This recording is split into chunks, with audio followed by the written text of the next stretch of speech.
Yeah, oh 12, that was Candace. Calm with complexion, body like Kevin, and she was a dancer. Capricorn or Aquarius, but she remind me of a Cancer. She called, I would answer. Late night phone session with the camera. She tryna make a movie on the plasma. She moving like a pro, no amateur. Sex, drive, got stamina. She would ask, could I handle her? Then I'm a damager. You in need of a manager. Hey Rose Puddles and Rose Fellows, it is Candace Rose and welcome back to my channel. I am like your cool, chill, sometimes a ratchet ass friend, ratchet ass cousin, ratchet ass best friend. Now I know it's been such a long time since the last time that you saw me, the last time I uploaded a video. I think it was like 2 months ago since the last time I uploaded a vlog. But y'all, let me explain. I have had some things going on. So this video, I'm just going to give y'all a quick life update. And I'm going to just be letting y'all know what's going on. So if y'all see me looking down on my phone like I did take notes like I always do. So let's go ahead and get into the video. First and foremost, let me just say this. I have recently filmed and edited this vlog that was supposed to go up probably like a month ago. And I did everything that I needed to do because y'all know that I do everything on my phone, and I do everything on my iPhone XR, which is this phone right here. But for some reason, I don't know if it's because like the phone is older now, and I feel like I've updated this phone like it needed to be updated, just like with every update with the iPhones. But for some reason, it keeps saying that I don't have any storage. I have no apps on this phone. I have no social media engines on this phone. I have absolutely nothing on this phone. Every time I tried to upload this freaking vlog, it just kept saying I didn't have enough storage. So I am now doing all of my videos on my current phone, and that is my iPhone 13. So I don't know. I just feel like this is God's way of saying, like, Candace, go ahead and just purchase you a vlogging camera. Like, purchase you a camera. I know you a little bit, you're not tech savvy and you're a little bit computer illiterate, but you ain't that doggone computer illiterate. I don't know. I just personally feel like there's no point in me investing in any more equipment concerning YouTube unless I'm more consistent with my YouTube uploads and creating content. You get what I'm saying? Like, there's no point in me going ahead and spending hundreds of dollars on a camera and I'm not like consistent, because I'm gonna be honest, I haven't been consistent. But anyways, I digress, y'all. So I say all that to say this. I had a video that I was supposed to upload like a month ago, but this stupid phone, like the video is in this phone right here, it's edited and everything, but it won't let me upload it. And I don't have enough storage to send it to my other phone, to the phone that I'm recording on right now. It won't even let me send it, so, or airdrop it. This hair, I don't know. It's giving very much Meemaw. Like, I just got my hair cut in layers, and this side is giving what it needs to give, but this side is like dazed and confused. It acts like it doesn't want to do what it needs to do, but you know, whatever. As I said in a couple previous vlogs ago, I did end up getting another job. I got a new job. I got a job I'm working back in phlebotomy. But what I did not tell y'all is that I got a second job in phlebotomy. And the second job that I got, it's really considered like my first job because I worked that job full time. My part-time job was my full-time job until I got this job. And this job is a big one. Like, it is definitely the coup de grace of jobs when it concerns like the medical field in Ohio. Oh my God, there's kids outside playing and they're screaming to the top of their lungs. This job that I have, it is a great job. It has great benefits, it has great perks. I get discounts out the wazoo just for the simple fact that I work for this company and I'm doing what I love. I'm back in the phlebotomy world. I'm probably going to make a video, like a day in the life of a phlebotomist video. I'm going to try to make that video. I don't know, or I might just put it in a reel and have it on my Instagram or my Facebook or something like that. But my schedule is very, very hectic. My day literally starts at 1 o'clock in the morning. Like, my alarm goes off at 1 a.m. and it does not wrap up until I want to say 8 o'clock 8 o'clock in the evening. So it's really, really hard for me to film. But as much as I love YouTube, I have to start making the time to do it. So I had to basically go back to the drawing board and be like, okay, so when are my film days going to be? I'm going to have to film on the weekend. But I can't even complain. I do be tired. I be extremely tired. I be exhausted. But this is what I prayed for. I prayed to God to keep my schedule full, keep me busy on whatever it is that I'm doing. Just keep me busy. Let the money just keep flowing and flowing and flowing. And just let me just be productive in my days. And I feel like God has definitely blessed me with that. So I can't even complain. But this is a new other world of stress. Like this time last year, I had no money. I had no job. I was very depressed. I was in a very sunken place. Like so sunken to the point where I wanted to hurt myself. And I just don't ever want to be in that space. I don't want to be in that place ever again.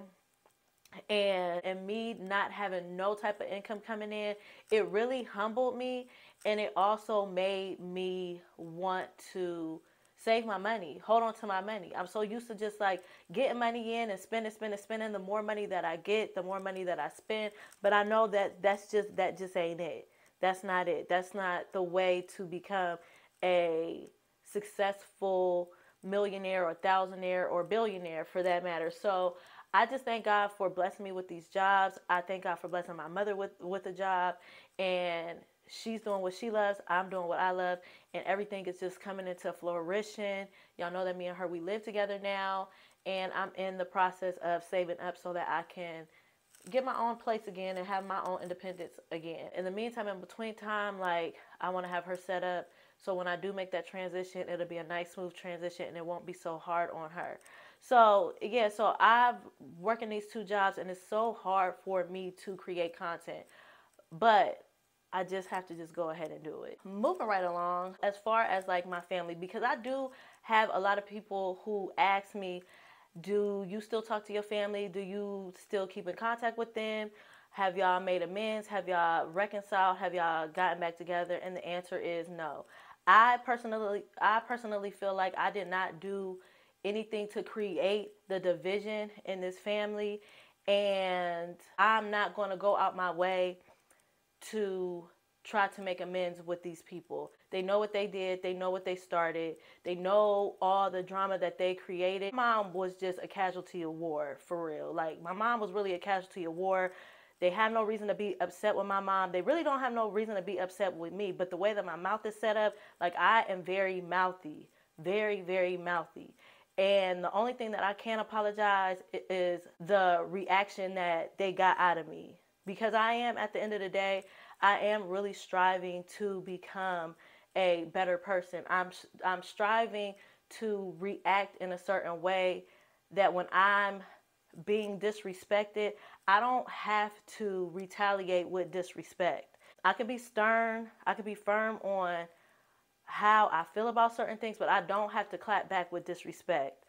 So that's the only thing that I really can apologize for, and I feel like that I have done that. But everything else that led up to me being disrespected and the reaction that they got out of me, I don't apologize for that. I'm not going out my way to do that. If I never see these people again, that will be just fine with me. And as a matter of fact, like every time that I do go somewhere, I literally pray to God that it's one certain person. She goes out. She's 40 years old. She goes out every fucking day. Like every day she goes out. And I'm starting to become more of a social butterfly because I did keep myself isolated for a long time. And now I'm starting to become more social. I'm starting to do things more. And every time that I go somewhere, I pray to God that I do not run into this person. Not because I'm scared of her or anything, but I'm just scared of how I may react. And I'm scared of what I might do. I have so much to lose right now. I have so much stuff going on right now. And I have things in the making that I have things to lose. And I don't want to make a bad decision just based off of me seeing a person that I just don't like or that I don't care for. I've completely washed my hands with them. Like as far as my sister is concerned, like I don't know what the hell is going on with her, but she chooses to keep herself isolated from me. She does not talk to me. I don't talk to her, and I'm not going out my way to do that. I have no relationship with my nieces and nephews at all, my biological nieces and nephew at all. That's her problem. That's just something that she's just going to have to explain to them when they get older. But I have absolutely nothing to do with that. She knows how to get in contact with me if she wants to have a relationship with me, or if she wants me to have a relationship with my biological nieces and nephews. But other than that, like, that's just fine. I don't have time for wishy-washy people.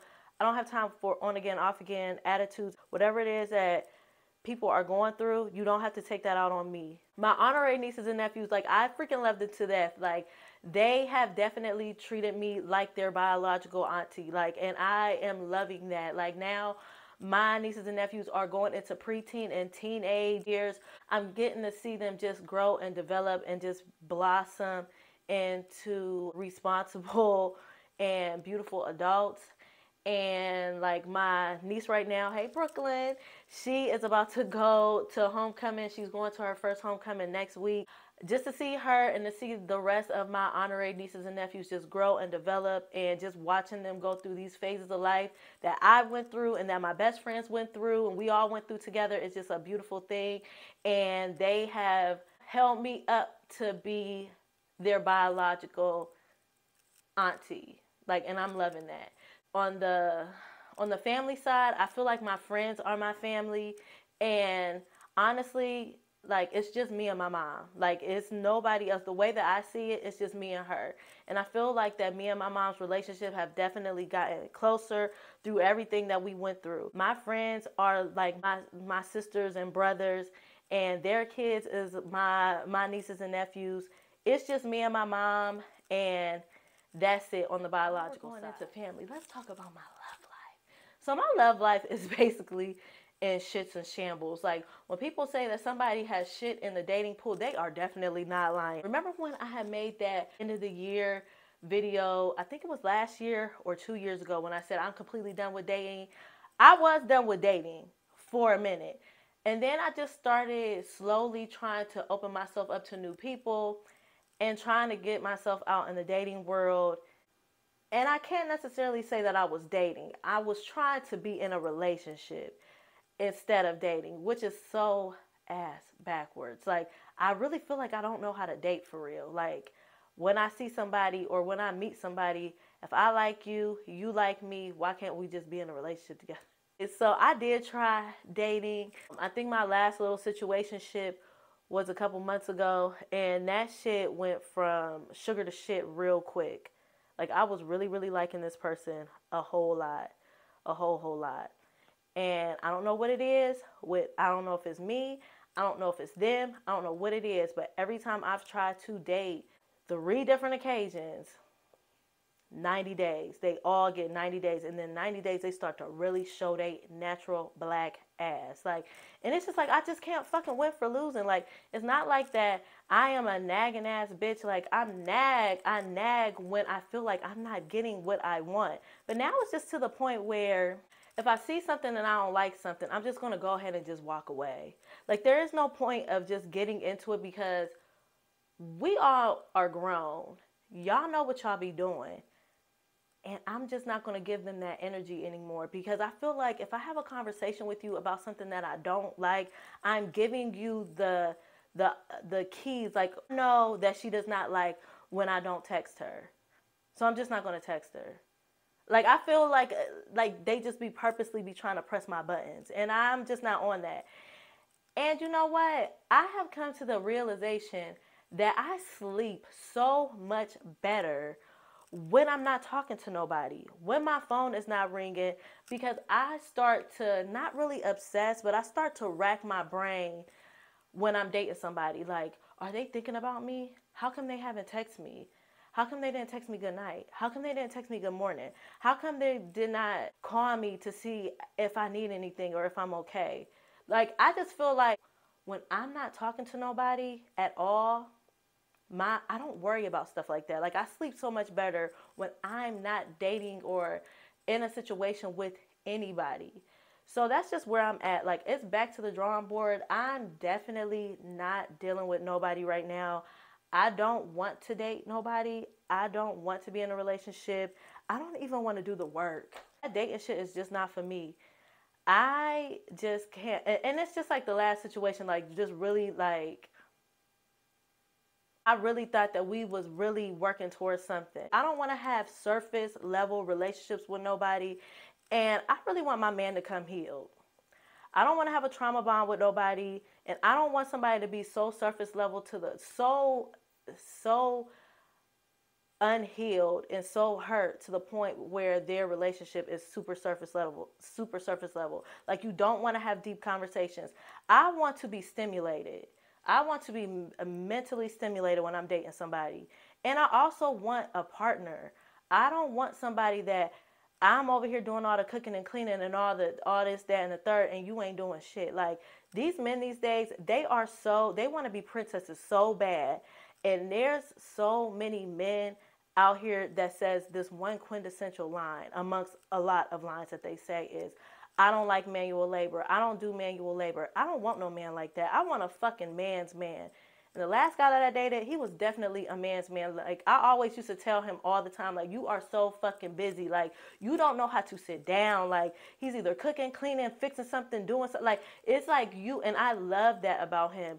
But mentally, he was just not there. He wanted a surface level friendship, like a surface level situationship, and I'm not with that. Like, I am very thought provoking, and I feel like I've come a long way with, as far as like my conversation, my dialogue, how I talk to people, how I communicate with people. Like, I'm a great communicator until you force me to be a bad communicator. And granted, I'm almost 40, but I definitely don't want to date nobody that have children. Like, that is such a red flag for me. And trust and believe, there are men out there that do not have children at all. I just got to put myself out there and I just got to find, well, not really find them, but run into them. So while I'm talking about my love life, my mental health. So y'all, my mental health has been, I've been having ups and downs, ins and outs concerning my mental health. Now, I said in a couple vlogs ago that I no longer have been going to therapy because my therapist that I have been going to on and off for 5 years, she basically left the practice. I don't even think she's doing therapy anymore. She's not doing counseling at all. She took another job and she's not practicing. I have to find another therapist, but I also have to find the time to go to therapy. I love my old therapist because, for one, she was a black woman. She was around my age. I feel like she understood what I was going through. And then, like I said, I've been going to her on and off for 5 years, so she knew a lot about my life. She knew a lot of my life. So just trying to find another therapist and basically giving her a rundown on my entire life and trying to get to know this person all over again is a lot. That's a whole nother battle that I have to face. One thing that I did to try to improve my mental health is that I changed my phone number. I do have a new phone number, and when I tell y'all, that was the most helpful thing that I have ever done.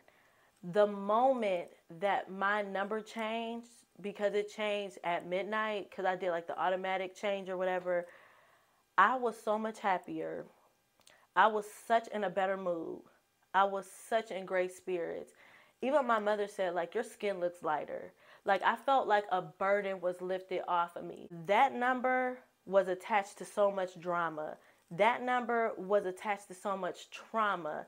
It was like a stronghold was on me that was attached to that number. Blocking was just not enough, because you know, with blocking, people can they can block their number, they can call you private, they can call from a whole nother phone, they could call from they can get in contact with you if they wanted to.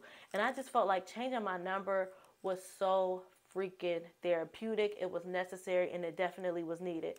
All those people, and I'm not just talking about guys either.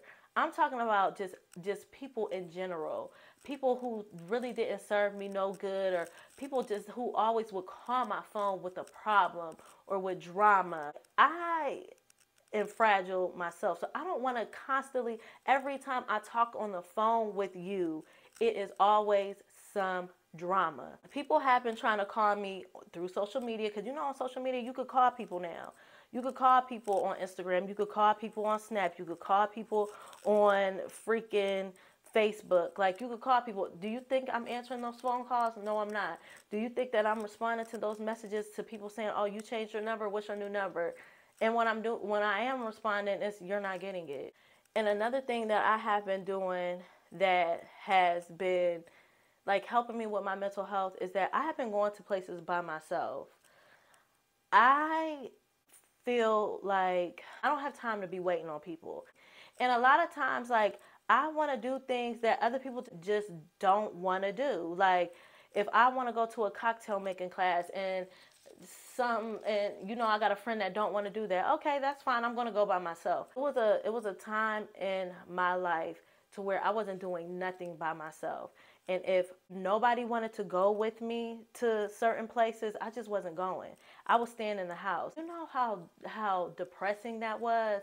Like, to always stay in the house because somebody didn't want to go somewhere with you. I would go ahead and I would put the invitation out there like, hey, I'm going to such and such. Do you want to go? If they don't want to go, then okay, that's fine. I'm going by myself. I've noticed every time that I go somewhere by myself, I get so much attention. I get so many compliments.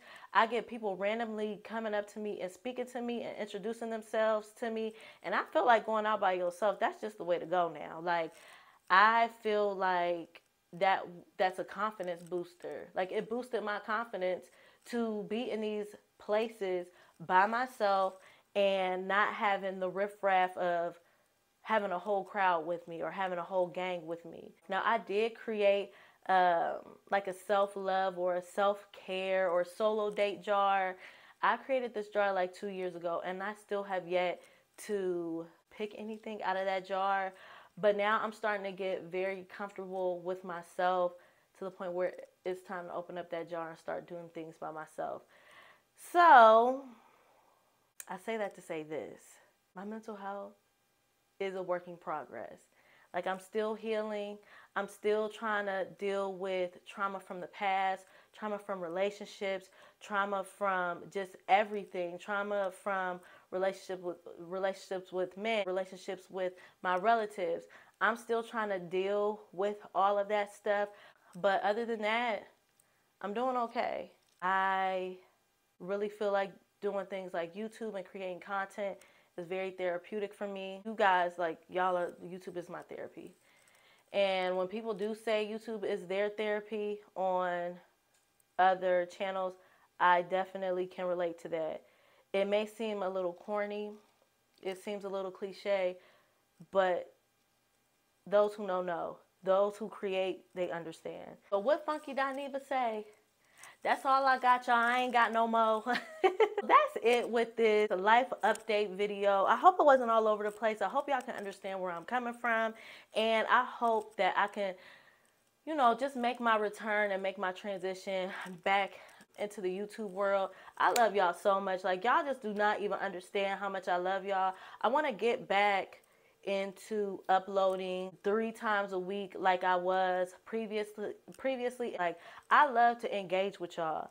I love hearing difference of opinions, different perspectives, different advice. But yeah, I got so much in store for y'all. I'm going to keep y'all updated on everything that's going on in my life via vlogs. That is it for this video. Please like, comment, and subscribe. I'll see y'all in my next video. Bye.